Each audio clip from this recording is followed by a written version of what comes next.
Sri Aurobindo ou l'aventure de la conscience. Suite du chapitre 12, le supraconscient.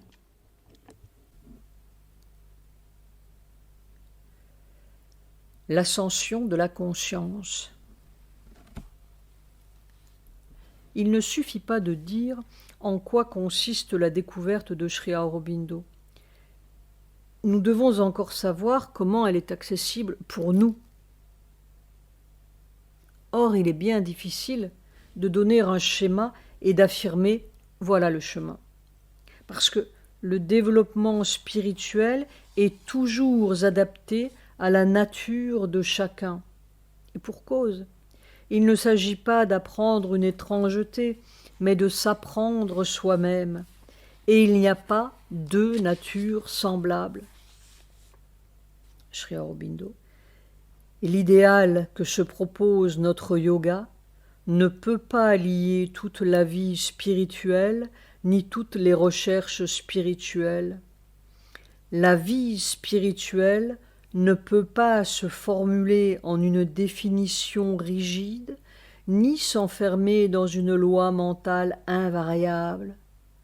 C'est un énorme champ d'évolution, un immense royaume potentiellement plus vaste que les autres royaumes du dessous, avec des centaines de provinces, des milliers de types, de stades, de formes, de chemins, de variations dans l'idéal spirituel et de degrés dans la progression spirituelle. Nous pouvons donc seulement donner quelques points de repère, heureux si chacun trouve l'indice qui éclairera son propre chemin. Il faudrait toujours se souvenir que le vrai système de yoga consiste à attraper le fil de sa propre conscience, ce fil brillant dont parlaient les rishis, et de s'y accrocher et d'aller jusqu'au bout. Rig Veda 10.53. La conscience cosmique et le nirvana ne nous apportant pas la clé évolutive que nous cherchons, nous reprenons notre enquête avec Sri Aurobindo au point où il l'avait laissée à Baroda avant ces deux grandes expériences. L'ascension dans le supraconscient est la première étape.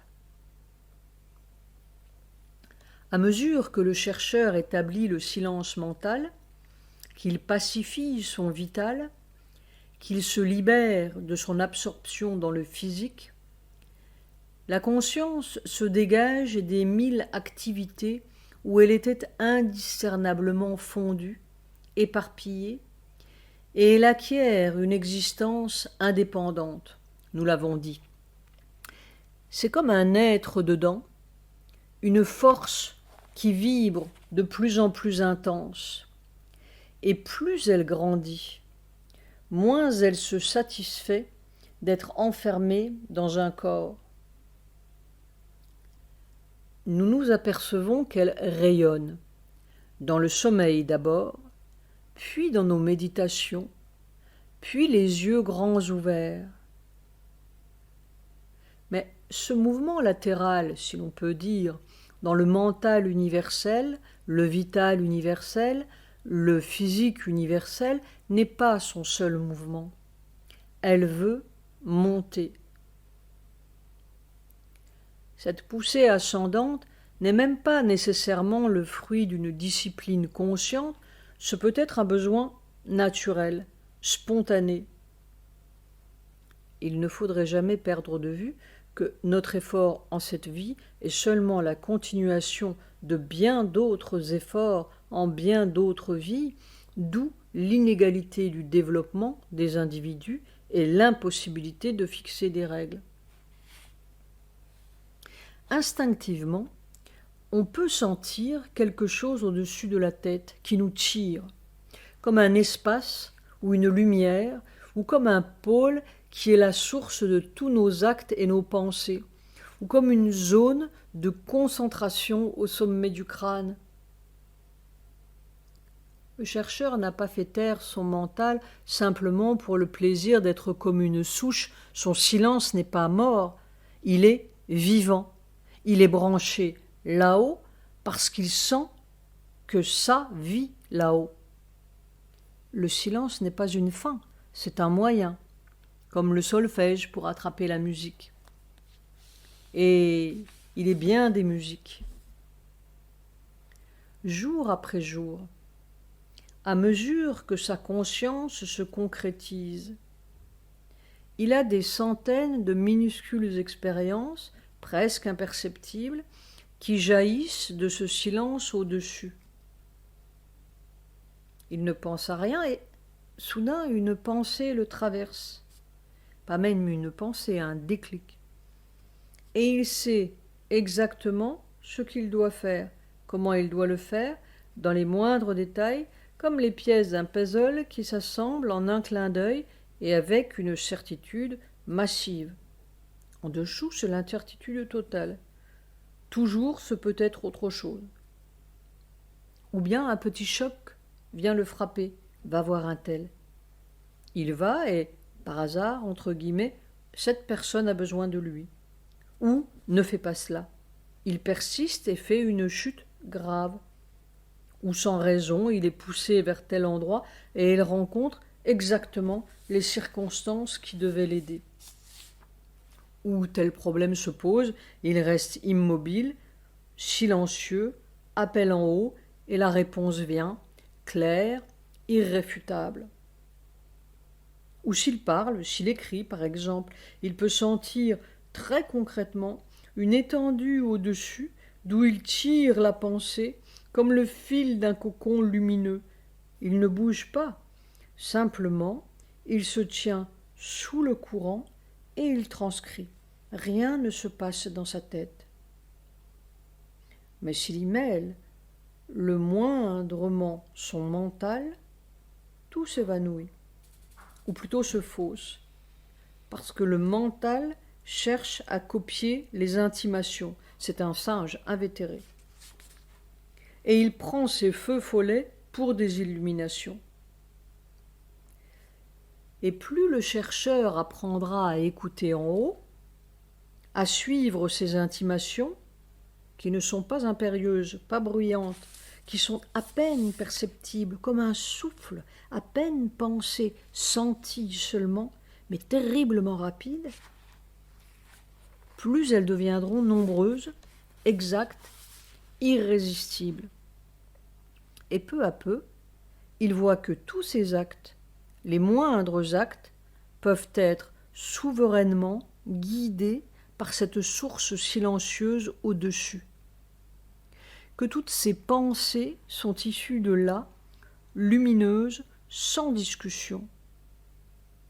Qu'une sorte de connaissance spontanée se fait jour en lui. Il commence à vivre des petits miracles continus. Sri Aurobindo, si seulement les hommes entrevoyaient les joies infinies, les forces parfaites, les horizons lumineux de connaissance spontanée, les calmes étendues de notre être qui nous attendent sur les pistes que notre évolution animale n'a pas encore conquises, ils quitteraient tout et n'auraient de cesse qu'ils n'aient gagné ces trésors. Mais le chemin est étroit, les portes difficiles à forcer, et la peur, le doute, le scepticisme sont là, tentacules de la nature qui nous interdisent de quitter les pâtures ordinaires. Une fois que cette étendue là-haut sera devenue concrète, vivante, comme une plage de lumière au-dessus, le chercheur sentira le besoin d'entrer en communication directe et de jaillir au large, car il sentira aussi, avec une acuité croissante, que la vie du dessous, le mental du dessous sont étroits, mensonger, une sorte de caricature. Il aura l'impression de se cogner partout, de n'être nulle part chez lui et que tout est faux, grinçant, les mots, les idées, les sentiments, que ce n'est pas ça, jamais ça. C'est toujours à côté, toujours à peu près, toujours en dessous. Parfois dans le sommeil, comme un signe avant-coureur, nous serons peut-être pris dans une grande lumière éblouissante, si éblouissante qu'instinctivement on se voile les yeux. Le soleil est sombre dans ces cas-là, constate Mère. Alors il faudra faire grandir cette force dedans, cette conscience-force qui tâtonne vers le haut, la pousser par notre besoin d'autre chose, d'une vie plus vraie, d'une connaissance plus vraie, d'une relation plus vraie avec le monde et les êtres. Savitri, notre plus grand progrès est un besoin qui s'approfondit.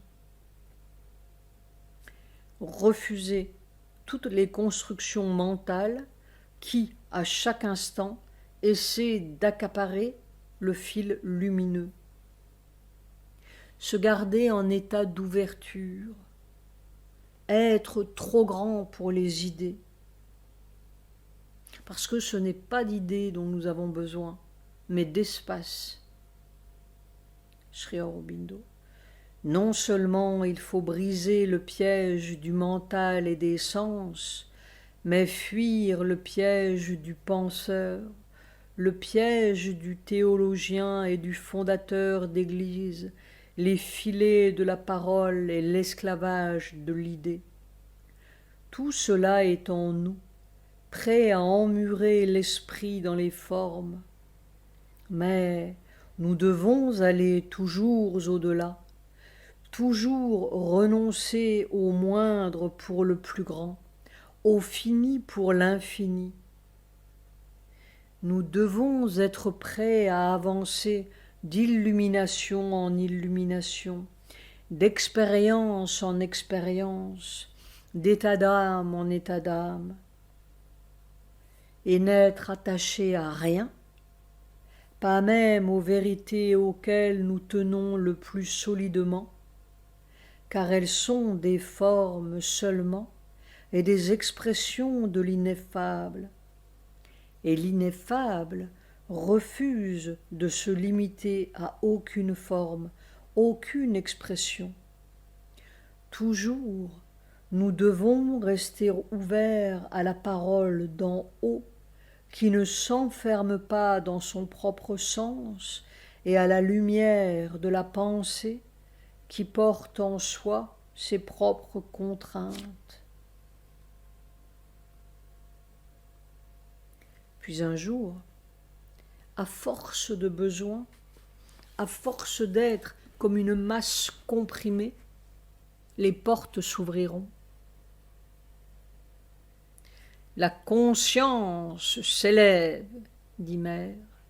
Elle brise cette carapace dure, là, au sommet du crâne, et on émerge dans la lumière. Une blanche tranquillité ardente au-dessus, Savitri.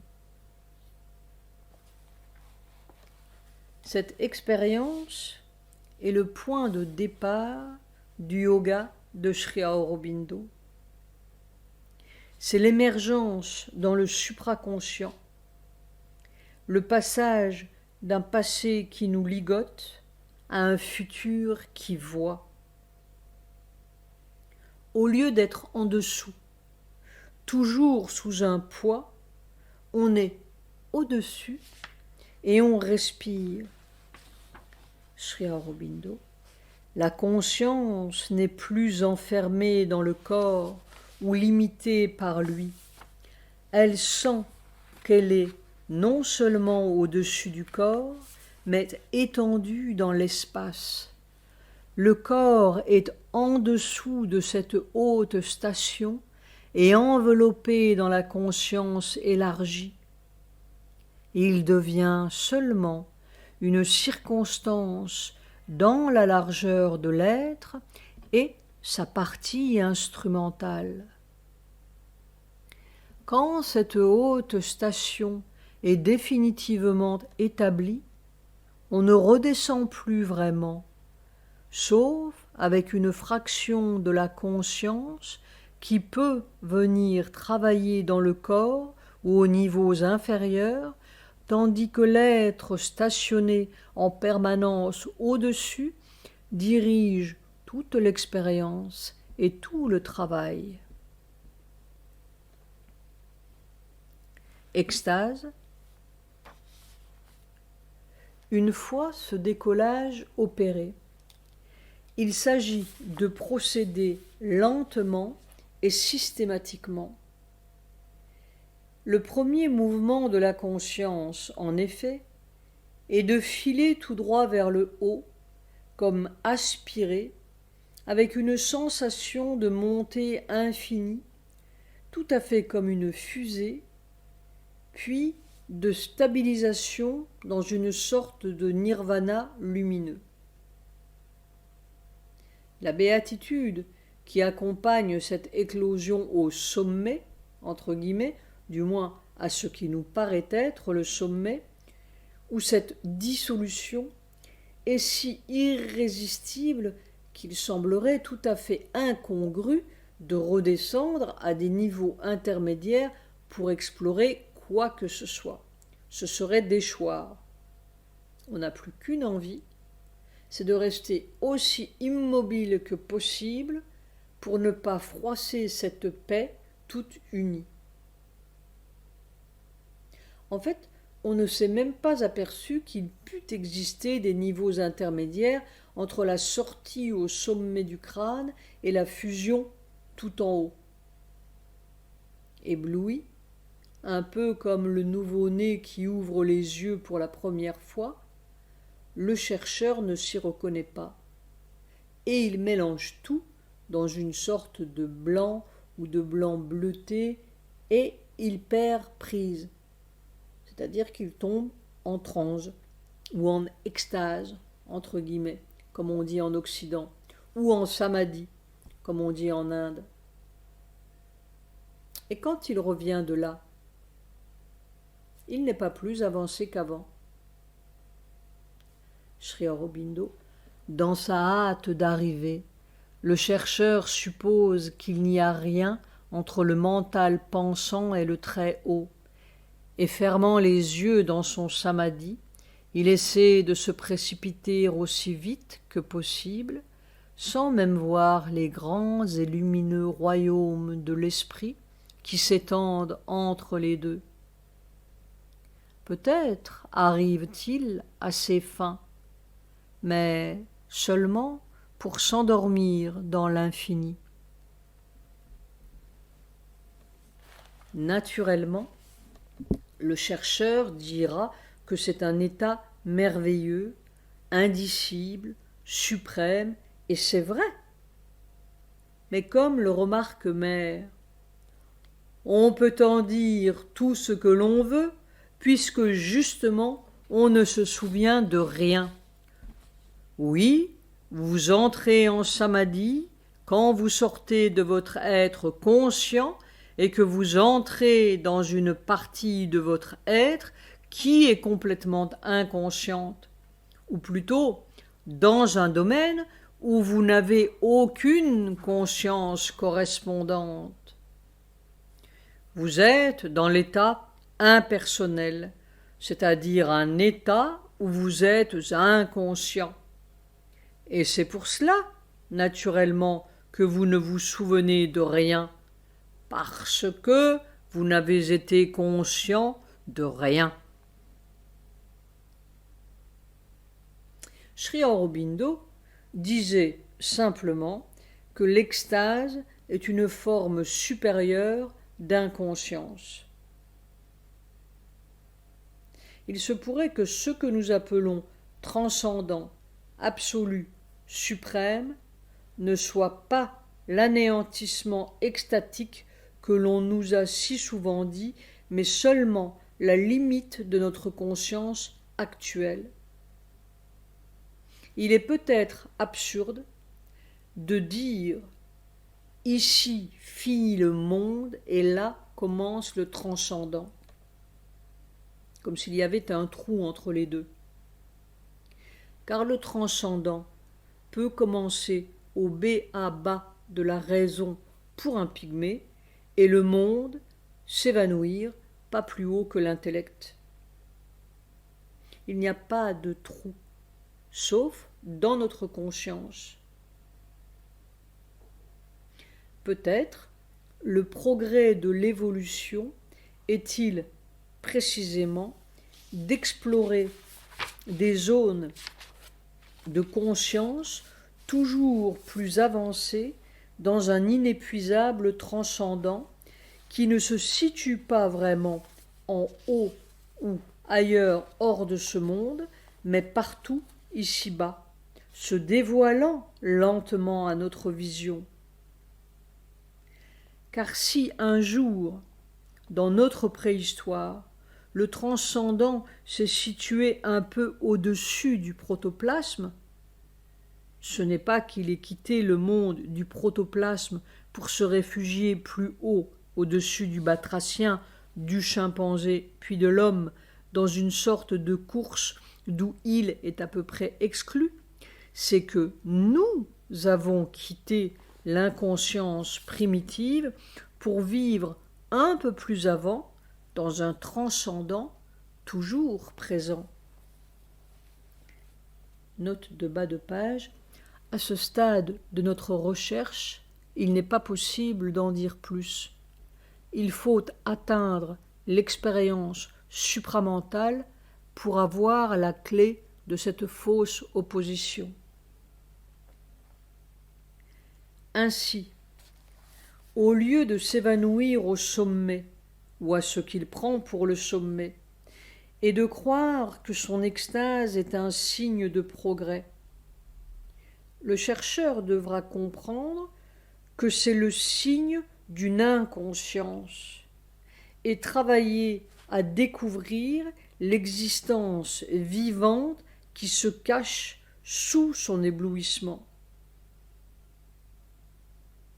Tâchez de développer votre individualité intérieure, dit Mère, et vous pourrez entrer dans ces mêmes régions en pleine conscience et avoir la joie de la communion avec les régions les plus hautes sans pour autant perdre conscience et revenir avec un zéro au lieu d'une expérience. Note de bas de page. On a cru mieux définir l'extase en parlant de enstase. Faudrait-il croire que l'on est en soi qu'à condition d'être hors de soi?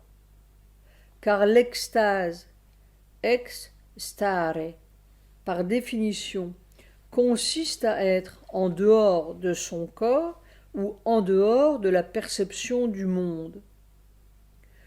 Nous voudrions un en soi qui ne soit pas hors de nous, pour dire les choses simplement.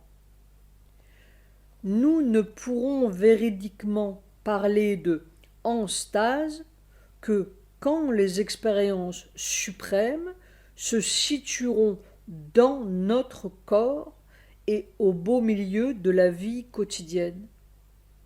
Sinon, c'est un abus de langage. Encore qu'il exprime parfaitement, à sa façon, l'abîme que nous avons creusé entre la vie et l'esprit. Et Sri Aurobindo insistait.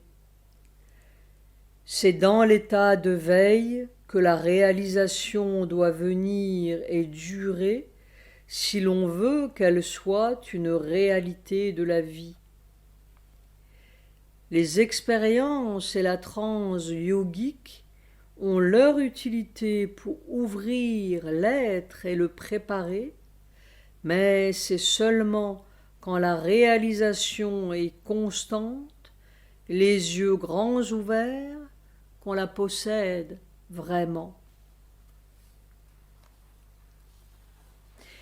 L'état de maîtrise intégrale, tel est le but que nous poursuivons, non l'état de marmotte spirituelle. Et cette maîtrise n'est possible que dans la continuité de la conscience.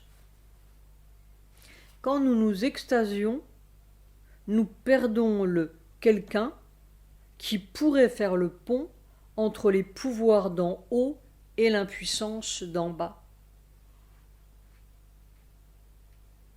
Lorsqu'il eut brisé la carapace au sommet du crâne, Sri Aurobindo se mit donc, dans la prison d'Alipore, à explorer méthodiquement les plans de conscience au-dessus du mental ordinaire, de même qu'il avait, à Baroda, exploré les plans de conscience en dessous.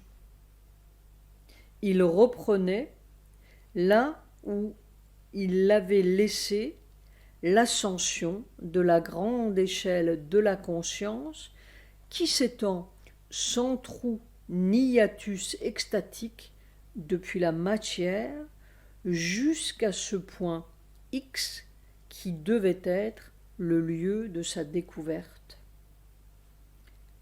Sri Aurobindo, car ce n'est pas par un saut aveugle dans l'absolu que s'obtient la vérité suprême ou la connaissance de soi intégrale, mais par un patient transit à travers le mental et par-delà.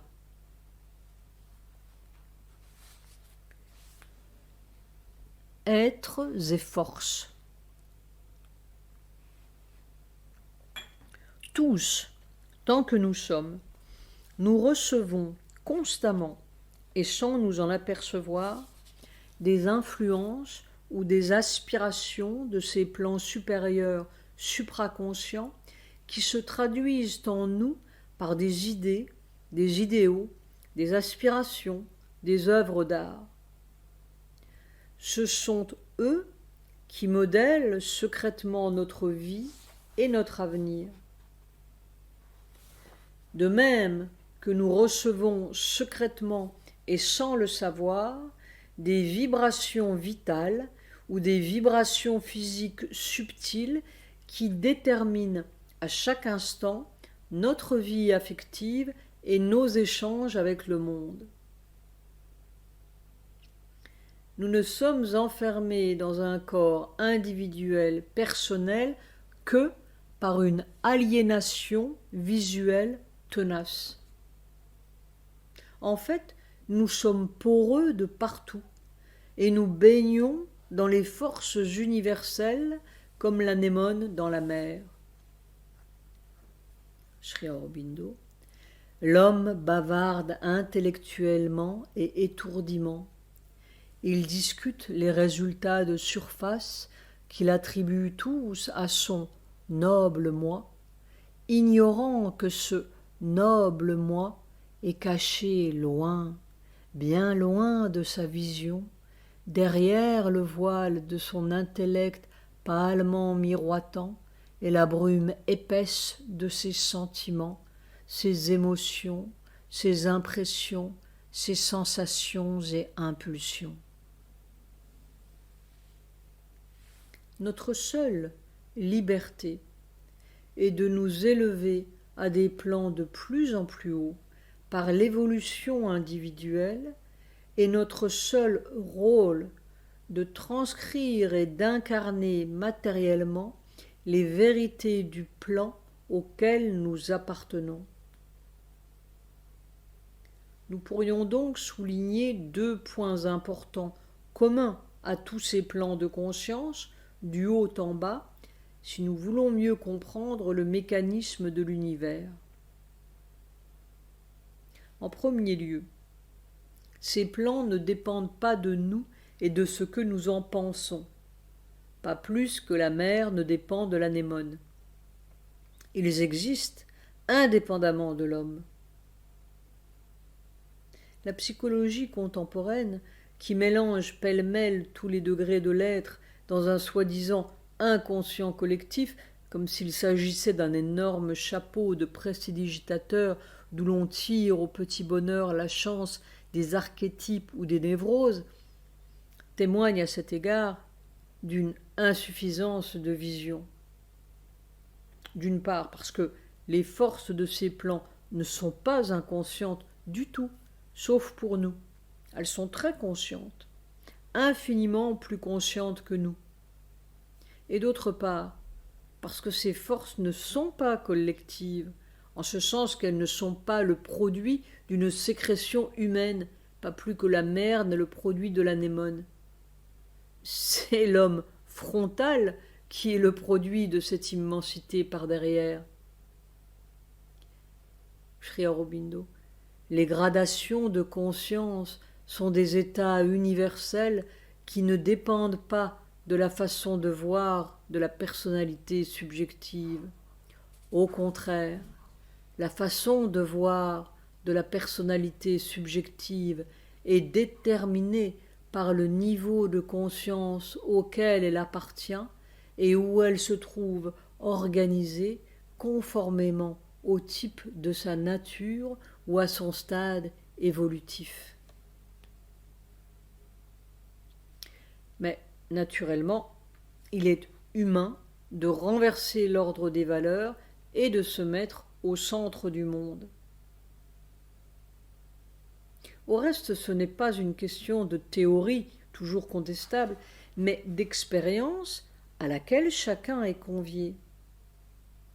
Quand on s'extériorise, c'est-à-dire quand on sort de son corps et que l'on entre consciemment dans ses plans, on voit bien qu'ils existent parfaitement en dehors de nous, comme le monde entier existe parfaitement en dehors de Quimper-Corentin, avec des forces et même des êtres, des lieux qui n'ont rien de commun avec notre monde terrestre.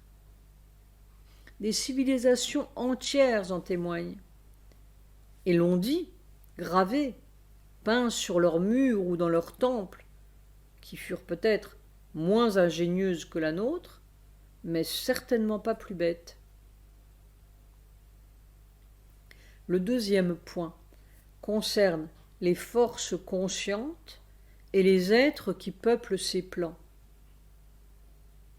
Il faut bien mettre en évidence ici la part de superstition et même de supercherie qui représente notre contribution entre guillemets collective et la part de vérité. Comme toujours, les deux sont étroitement mêlés. C'est pourquoi le chercheur intégral, plus que tout autre, devra être armé de cette claire austérité sur laquelle Sri Aurobindo insistait tant, et ne pas confondre la supraraison avec la déraison. Pratiquement, quand on entre consciemment dans ces plans, soit dans le sommeil, soit en méditation, soit en extériorisation volontaire, on peut voir toutes sortes de choses. Des courants de force impersonnels, plus ou moins lumineux, ou des êtres personnels. Mais ce sont deux façons de voir la même chose. Sri Aurobindo. Le mur entre ce que l'on appelle conscience et force, impersonnel et personnel, devient très mince quand on passe derrière le voile de la matière. Si l'on regarde un processus du côté de la force impersonnelle, on voit une énergie ou une force en action qui fonctionne dans un but et produit un résultat. Si l'on regarde du côté de l'être, on voit un être qui possède une force consciente, qui la dirige et l'utilise, à moins que cet être ne soit lui-même le représentant d'une force consciente et utilisée par elle comme l'instrument d'une action particulière. La science moderne a découvert que si l'on regarde le mouvement de l'énergie, elle se présente d'un côté comme une onde et se comporte comme une onde, et de l'autre comme une masse de particules qui se comporte comme une masse de particules. Et chaque côté fonctionne à sa manière. C'est un peu le même principe ici. Certains chercheurs ne verront donc jamais d'êtres, que des forces lumineuses. D'autres ne verront que des êtres et jamais des forces. Tout dépendra de leur attitude intérieure, de leur aspiration, leur formation religieuse ou spirituelle et même culturelle. C'est ici que la subjectivité commence, et avec elle, les risques d'erreur ou de superstition. Mais la subjectivité n'est pas une disqualification de l'expérience. C'est simplement le signe que la même chose peut être vue et transcrite de différentes manières suivant notre formation. Nous voudrions bien savoir si deux peintres ont jamais vu le même paysage de la même manière, pour ne parler que de nos réalités concrètes, entre guillemets. Le critère de la vérité, à en croire les légistes du naturel ou du surnaturel, devrait être une immuable constance. Mais il se pourrait bien que ce soit le critère de notre engourdissement. La multiplicité des expériences prouve seulement que nous nous approchons d'une vérité vivante, non d'un résidu durci comme le sont nos vérités mentales et matérielles. En outre, ces forces conscientes, très conscientes, peuvent prendre toutes les formes qu'elles veulent, non par supercherie, mais pour se rendre accessibles à la conscience de ceux ou celles qui s'ouvrent à elles ou les invoquent. Telle sainte chrétienne, par exemple, qui a la vision de la Vierge, et telle indienne qui a la vision de Durga, voient peut-être la même chose. Elles sont peut-être entrées en contact avec le même niveau de conscience et les mêmes forces. Mais il est bien évident que Durga ne signifierait rien pour une chrétienne, et que si par ailleurs cette force se manifestait à l'état pur, c'est-à-dire sous forme de vibrations lumineuses impersonnelles, elle ne serait pas accessible à la conscience du fidèle de la Vierge, ni du fidèle de Durga, ou en tout cas ne parlerait pas à leur cœur. La dévotion aussi a ses droits.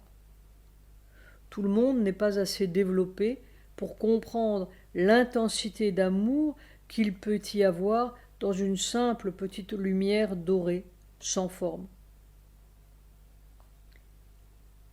Mais ce qui est plus intéressant encore, c'est que si un poète, Rimbaud ou Shelley par exemple, s'ouvrait à ces mêmes plans de conscience, il verrait encore autre chose, qui pourtant est toujours la même chose.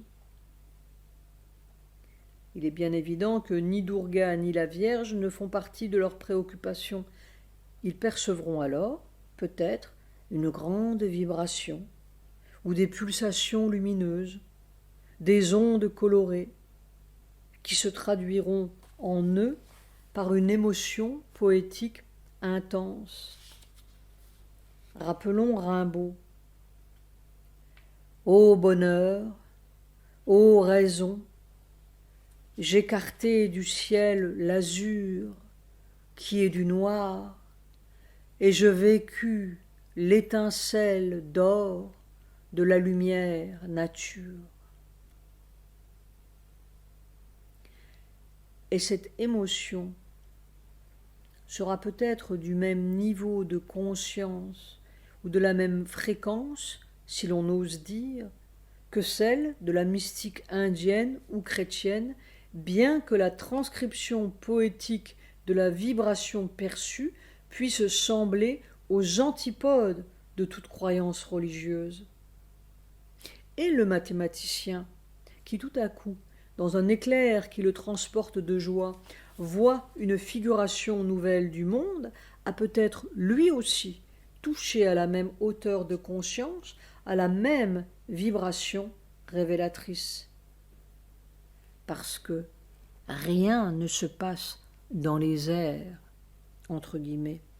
Tout est situé quelque part, sur un plan, et chaque plan a sa longueur d'onde, son intensité lumineuse, sa fréquence vibratoire particulière, et l'on peut toucher au même plan de conscience, à la même illumination, par des milliers de voies différentes. Ceux qui ont dépassé, ou cru dépasser, le stade des formes religieuses, auront vite fait de conclure que toutes les formes personnelles sont trompeuses ou d'une nature inférieure et que seules les forces impersonnelles sont vraies. Mais c'est l'abus de notre logique humaine qui voudrait réduire tout le monde à l'uniformité. La vision de Durga n'est pas plus fausse ou imaginaire que le poème de Shelley ou que telles équations d'Einstein qui furent vérifiées 10 ans plus tard. L'erreur et la superstition commencent quand on dit que seule la Vierge est vraie au monde, ou seule Durga, ou seule la poésie. La vérité réconciliatrice serait de voir que toutes ces formes procèdent d'une même lumière divine à des degrés variables. Mais ce serait une autre erreur de croire que les forces dites impersonnelles sont des forces mécaniques améliorées. Elles ont une intensité, une chaleur, une joie lumineuse qui a toute la présence d'une personne sans visage.